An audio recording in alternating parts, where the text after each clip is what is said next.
Well,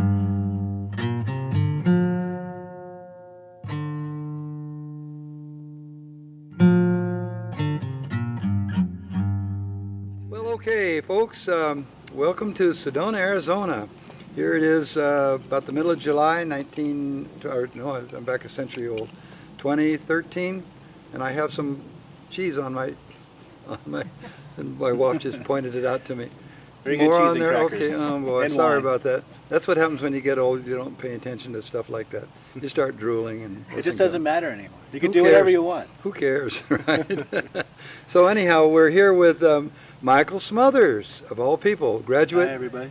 1987, and editor, publisher, owner of Rock and Roll Industries, one of the new up-and-coming premier rock magazines. Oh, well, hand me that magazine. Let me just take a quick look. You want to see something? Want to see some art? This magazine is amazing. Look at this. Paula, can you get a little close-up of it? So anyhow, Michael, so going back to the day, we said you were a class of 1987, GIT, right?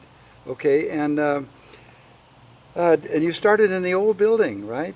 Yeah, we started off in the old building, and it took about 6 months before the new building was up and running, and we were all really anxious to see what we could do over there.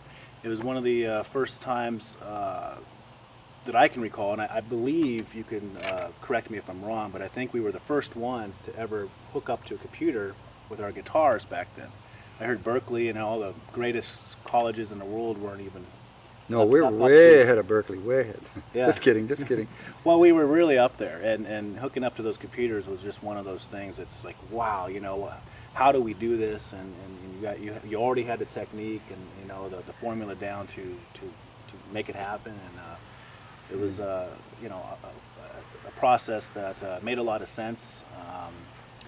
And believe it or not, for our industry, in the entertainment business, there really wasn't a lot of companies out there, working with computers in the first place. There's a lot of people, oh my gosh, what is this computer business? And businesses were still trying to figure out how to use them correctly. And here we are, musicians playing guitar, having the best life of our life, and living in Hollywood, living the dream, and roommates and everybody, and everybody, feeding off of each other and understanding how to make this process work, and it was one of the most enjoyable ways to ever learn about computers and music all put together. Isn't that amazing? Here we are. When I started with Rebecca and I, there was no such thing. I didn't even know what a computer was. Yeah, I was like, what are these robots in here? You had a lot of them. And how we were able to blend the guys like Joe DiOrio and Don Mock and Ron Eshtay and Howard Roberts and Tommy, all these great world-class musicians who played with their heart and soul and played amazing, but yet we still got involved with the technology. I give that credit to Ken Wilson, who was with us at that time. I always wondered how you did that. Well, I don't know. I just said, somebody do it. I don't know how. Anyhow, then I want to know something else. You made the transition from the old building above the Wax Museum, funky old building on Hollywood Boulevard, over to our new high-tech, state-of-the-art, computer-operated... Boy, was it ever state-of-the-art. So tell me, well, when you first got here, where'd you come from to begin with? Where were you from? I came from a little town called San Bernardino, which happens to be the biggest county in the United States, and was going to band practice one night. We had a decent band called Scarlet, and we had a little song called Wall to Wall that we really enjoyed. And we had rented a storage unit, and just out of the blue, my dad saw a little potential in me, and driving down the freeway, looked over at me and said, "Would you like to go to a school named MI?" And I was just, oh boy, I'm 17 years old. I'm going to be moving out of home and going to a school out in Hollywood. 17? Yeah. Whew. I was a little scared, Didn't know what to make of it and understand it. I'm in this band, things were going pretty good, and people were lining up outside the door to listen to our music, and there's going to be a big, difference for me in my life. My parents assured me everything would be okay. They'd take care of me, my apartment, my food, and the school and bills and anything that I would need. Wow. And just didn't really know what to say about it.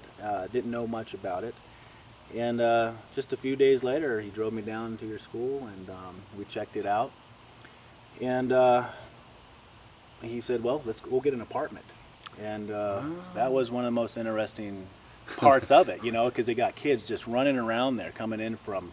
I had a roommate from Boston, from Texas, and I believe, I want to say like Finland or somewhere. Could have been, yeah. Mm-hmm. And people got Post-its up on the bulletin boards looking for roommates, and rushed around and got a room there on Sycamore Street, and the same complex that Guns N' Roses used to practice in. Wow.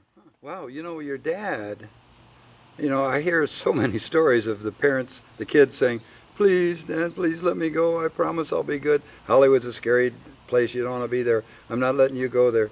Oh, please, Dad, I got to go." And finally he gives in. But your dad was saying, "Come on, Mike, you're going." Yeah. Your dad saw in you what your career is ending up to be, a life of music, and bless him for that. My gosh. So then did he just drop you off in front of the school? Well, no, not exactly. He got everything set up, and it only took a day. My dad was just lickety split, and the best dad that anybody could ever have, and basically dropped me off to the second best dad anybody could ever have. And Bless your heart. I fit in right away. I had long hair. I was ready for this city, and there was nothing that scared me until I walked up those stairs of MI. Ooh, those are some rickety wooden stairs. And let me tell you, when you get up there and you feel like you're sharp and you got it all taken care of, these guys are good, real good. And the drums that you can hear in there, the timing, the off timing and everything, you coming in as a rocker and you just don't understand what you're going to do to fill in any gaps of what they're doing. And I just sat there at that point, and I was a statue, and then I went into my audition and show me some chords, show me a few things. You gotta know, the level of music before you are able to join. And I just did not know if I was going to know that stuff. Wow. And lo and behold, I don't know if I knew enough, or my dad bought me my way in, or whatever the heck happened. I just remember being scared. And the check was written, and there we go. Wow. So that's how he got started. So then, so you heard, as I hear so often, you walk down those halls and you hear stuff coming out, like Paul Gilbert, and they're playing thrash guitar with a drill motor with a bit out of it and 3 guitar picks on it, and holding it up against the strings while he's playing. Well, you could hear that through the hallways. It was one of the wonderful things that everybody would wait for when they go into class. There's tons of classrooms, and everything from funk to jazz to funk, and everything just blended in. And all of a sudden you hear and everybody sticks their head out the hallway, and I don't know how we got out the class, but everybody's in the hallways walking over to Paul Gilbert's, and everybody's trying to peek in there, and there he is with that drill, and just just amazing. Yeah, I can't even explain it. Well, that something like that. That's what was one of the beauties of the school is, classroom learning is good, but if Paul Gilbert's down the hall and he's doing that crazy stuff that's mind-boggling and opening up your mind to potential, heck with a class. Get down there and see what he's doing. See if you learn it. That's one of the things that I think made it work so well. But anyhow, it's not about one-off me. experiences you just can't find anywhere else in the world. You had to get your butt down there and check that out, under all circumstances. And let me tell you, my class was with Jennifer Batten, and one of the most phenomenal players ever to live. And the first day I ever walked into class, she said, "Everybody hold up your pick and throw it away. We're going to do some touch tone today." And that, just scary stuff here, when you're first going in there, and they're going to teach you the ins and outs of guitar and make you feel the most confident that you could ever be. And Jennifer was unique that way, wasn't she? Yes, she was very. Such a special person. I don't go back into her story because we already did her interview, but you brought out that thing about her where she would, oh, I know what it was. I was trying to think what I was going to say, but now I remember. Thank you very much. There was a student before her, Steve, what's Steve's name? Oh my God, I hate that. Up in Seattle. And Steve was the first one that was doing this before Eddie. And she was watching Steve. And she said, "What is that you're doing?" And Steve said, "Oh, it's just this little two-handed thing." Anyhow, she was doing this before Van Halen was, which put you guys alert to things before their time. I have a big question for you. Is it not true? I think you wrote a short story for my book, right? Yeah. Trading Force. Trading Force. Yeah, and in there you talked about hanging your leg out over the window, out over the Hollywood Boulevard. Could you tell us about what the heck was that? Well, once I got confident, this came a few weeks, maybe even a month in at the school, learning how to play a little bit and building my confidence is basically all you got when you go to this school at the beginning. And of course, I just had my long hair back in the 80s. It was just all about, it was image, music and image. You could do it both ways. You can either start with image or go with the music, or be a great guitar player, then grow your hair out longer later. Mm-hmm. I already had longer hair, more longer than almost everybody there. I was a little ahead of my time for the 80s in that way. So I would sit there right over the Wax Museum, the main sign, that lit up over Hollywood Boulevard there, and I would just hang my leg out the window and play the guitar and check out the girls, and everybody that'd be walking by. And I would do that day after day. That was my spot, and I wasn't going to let go of that spot. Now, how come you weren't in the proper lab where you're supposed to be with I computers? don't know. I don't. I had a couple of buddies right around there, that told me, "Hey, let's go to the beach. Let's go have a little bit of fun in life." And I was always one of those guys that kind of, no matter what I'm doing, I kind of went out of the box a little bit to explore. And I don't know if that's always been my downfall or my upgrade. Your strength. Whatever. So of all the instructors there, they all were great. Every last one of them, even the graduates. Incredible. Yeah. Even the graduates were top flight. But of them, which one of you do you feel had the most influence on you? It was absolutely Jennifer Batten. Jennifer. Oh yeah, absolutely. Good to hear. Jennifer will really love to hear that. I'll make sure that she watches this video. She gets a Jennifer, you made the biggest impact in my life. She came in the school knowing a handful of cowboy chords and no scales and no nothing, but had this fierce determination to become a great player. And I don't care what anybody says, I'm going to do it. And I saw that in her. So she came back, passed the audition next time, put her head down in the books and never looked up for a year. Came out and did a performance at her graduation with Joe DiOrio, playing the two-handed, and she did the Giant Steps, one of the most difficult jazz songs of all, two-handed on. Anyhow, that's Jennifer. That's why This is 1978. Yeah, she was 78. That's right. Exactly right. That was 9 years later. So you can imagine what you learned there in 1 year. 6 months. You have a 6-month program. There were some short ones, just kind of introductory ones. Yeah. Just to get them. I did the 1 year. So, okay, so then a couple more questions. If you were to give, if you gave advice to, say, a young kid walking down Hollywood Boulevard and he looks up and sees those steps up there and he's thinking about doing, what advice would you give him about whether he should or shouldn't go to the school and why? Well, he should not ever think about not going to the school. He should always think about going to the school. There's always questions to be had in this world, and if you don't ask them and learn them, you're not going to succeed in the dreams that you have in your mind and understanding what it is to make it in the industry. The industry is cut up in a lot of different areas and ways, and you've got to believe in all of them, every bit of it. And when I find somebody that's a little stubborn in one area or another, it really doesn't fall into the category of the industry very well. Mm-hmm. You just have to believe in yourself and believe that you can make it happen.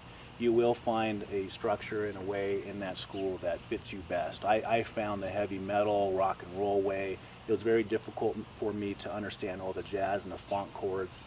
That kind of came to me later in years.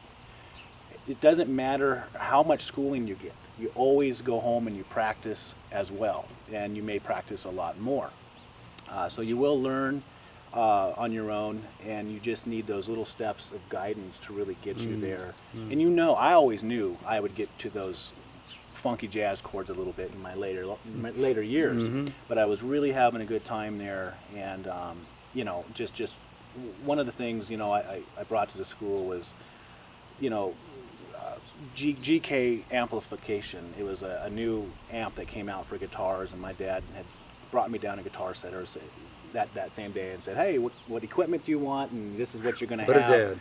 And I brought that to the school, and I left that up on stage, and a lot of musicians played it. They loved the GK amp. I was one of the first ones to bring that in particular amp to the school. Ah, my gosh. Well, I brought a Benson amp in there, thinking everybody would like it, because I liked it. Yeah.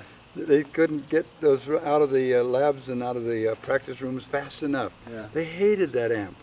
I thought it was great. Howard Roberts played it. Yeah. Anyhow, so okay, you started to touch on something that I thought was really important about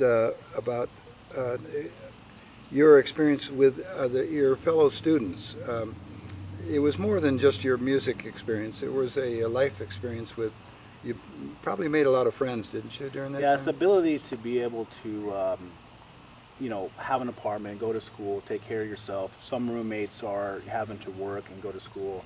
Some roommates are, you know, being taken care of. They got grants, whatever the situation is. And basically, in Hollywood, and still today, it's, I would say, a good 25% of the people walking around with guitars on their back going to school every morning. It was wonderful to be able to get up and walk to school and look across the street and see another 50, you know, kids coming down the street. And so we all had our little images, we all had our styles, and I remember trying to represent the rock and roll style, you know, and let everybody know to grow your hair out long and have a really great time with this, you know. And that's one of the experiences that I've been able to capture, you know. Bring with you. Yeah, bring with me. Yeah. You know, my dad's been just a wonderful person to allow me to live my life experiences in the way that I have. Today, Michael Smothers is the proud owner and publisher of Rock and Roll Industries, a very up-and-coming, successful rock magazine. So, just in a capsule, what made you think of that to begin with? How's it going now? What do you see for its future? Well, over the years, leaving MI, first of all, MI was the best year I ever had. 1987, being 17 years old, I could, you know, do whatever I wanted in a great big city and have a great school to adapt to. I had a few bands that I was in. I had a few musicians that would fly in from Texas, and we would do some recordings. And we had some pretty good stuff going on. It led into different bands and, you know, a future of rock and roll. I got into real estate appraising, believe it or not, and did that for about 16 years as I played and stayed in and out of bands, and was nominated in Inland Empire's Music Awards at one point and different things with another band, and always had a, you know, successful little up and down with my music career. One of my bands had a DJ in it, and he would make clothing for the band, t-shirts and things like that. And when the band broke up, I asked him, you know, hey, let's make some clothing. And ended up getting a little store in the mall, and I was making clothing and selling clothing in there, my own designs and styles and stuff like that. And did that for maybe a year or two, not a whole long time. And I was still keeping up with my real estate career, which was just doing better. And thought to myself, well, this is really not for me. And I got to taking some time off, maybe about 6 months, and came up with the idea of still doing clothing, because I wanted to stay a little bit in the music, you know, somewhere along there. Didn't have a lot of time for a band at the moment, but I was into business, and came up with this idea of rock and roll industry clothing, and we would build clothing for rock stars themselves.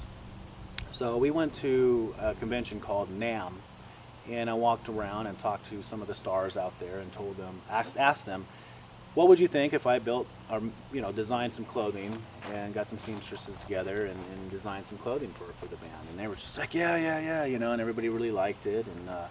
And the next year came around, and we had some custom button-up clothings with embroideries and, you know, studs and everything on them, and we had 3 different booths going on that we shared with other companies, and it went off really well, and just really got busy doing that. And the clothing business, we found was just really taking a lot of time, and we were getting to know a lot of bands, we were getting to know their life stories, we were getting, you know, what do we do with these pictures, what do we do with all this stuff?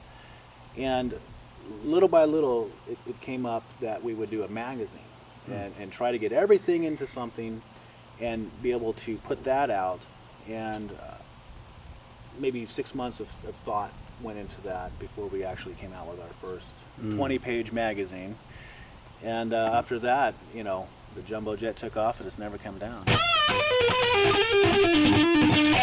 is probably the hippest magazine I've ever seen. The graphics, the stories, even the print font in there is hip. So anyhow, I congratulate you. Our first mag had a lot of pictures with words over it, and you're like, oh, it's hard to read, you know. So we've learned a lot in every magazine that we've put out, you know.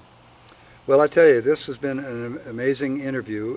I love the story from beginning to a great father who had the belief in his son to go ahead and send him off to Weirdo Hollyweird, and at 17, for gosh sakes. That's one of the things I wanted to be. Just a little weird. Well, you went to the right place, and you went in there with the right people. We were all a little weird, but we loved it, and we loved you. And what I was trying to get out of you about what did you contribute, I'll tell you what you contributed, what I feel. You know, I get a lot of credit for Professor Marvel behind the curtain with pulling the levers and handing out diplomas. But it was really you, bless your heart, and the love and dream of your music and how it was to you. And then you brought that in, not just your music, but who you are, and because the influence you had on these young folks like yourself, as you've got influence from them, from Jennifer, but she got influence from you. And I think your greatest contribution was just yourself. As I wrote in my book to you, thank you for the gift of yourself that made GIT what it was, a great school. It wasn't Howard or me or any one person. It was that chemistry that of putting all these wonderful young hopefuls with wonder and hope in their heart to come to that school. And you're one of those. I want to thank you for that, old man. And anyhow, as that concludes our interview, we've had a grand time. Luckily, they happen to be here on this particular day, the only day that we happen to be leaving tomorrow, so the timing was important. Now, so thank you all. God bless everybody. God bless you and your family. Wish you all the best of luck, and we'll see you next time.